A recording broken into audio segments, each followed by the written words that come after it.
as you perform the obligatory worship, Allah loves you. But Allah's love will go greater and greater because of the more good and righteous deeds you do. And the more righteous deeds you do, it means the less evil deeds you may fall into. It does not necessarily mean that you do righteous deeds and you go to do the evil deeds. No, that's also corruption. That means you take yourself from this side of the evil deeds and you stick yourself to the righteous deeds and doing more and more of them. And then Allah loves you. And when Allah loves you, don't ask what happens to you.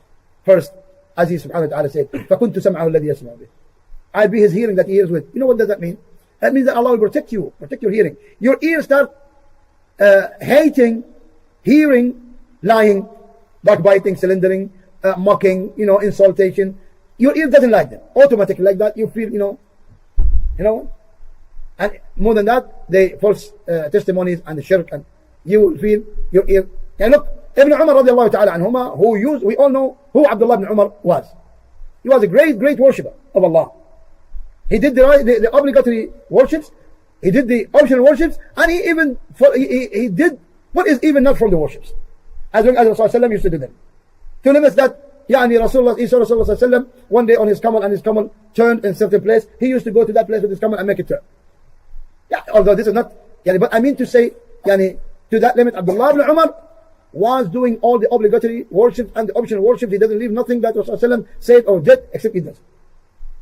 One day Ibn Umar was riding on his camel with his slave, and they crossed by a shepherd. This shepherd was playing music on tube. What do you call that? Huh? Flute. Okay. Ibn Umar immediately stuck his fingers into his ears and pushed strong. And he kept saying to the shepherd, to the slave, do you hear? Do you hear? Do you hear? And he said, yes, yes. Until he said, no, I don't hear nothing. Then he took his fingers and he said, that's how I saw Rasulullah doing. His ears now doesn't accept music. Today people argue about music.